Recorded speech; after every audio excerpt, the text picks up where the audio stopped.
Genesis 11:4 has two parts. We just looked at the second one, lest we be scattered. Now the first, let us make a name for ourselves.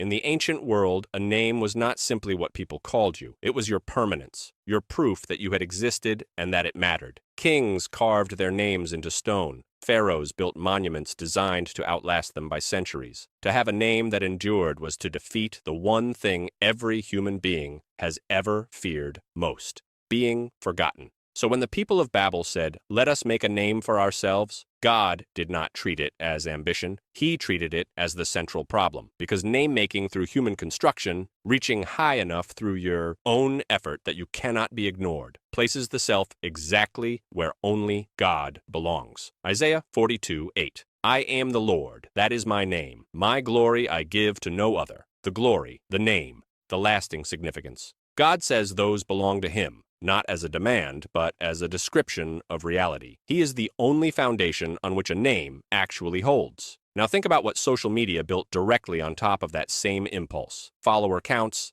verification badges, viral moments, trending topics, the algorithm's favor. These are not just features, they are the modern mechanisms of name-making, and it is not only influencers chasing fame, it is the grandmother posting her grandchildren's photos, wanting to be seen as a grandmother. The man sharing his opinion every morning because having a voice feels better than silence. The pastor who began measuring his worth by his follower count and didn't notice when it happened. All of us, more than we want to admit, Isaiah 56:5, carries God's counteroffer. I will give them an everlasting name that shall not be cut off.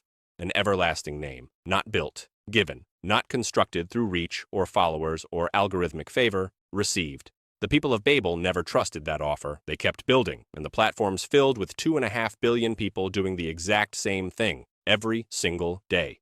Now we reach the verse that explains exactly why God intervened. Not the pride, not the tower, not the ambition, the capability. And the Lord said, "Behold, they are one people, and they have all one language, and this is only the beginning of what they will do. And nothing that they propose to do will be impossible for them."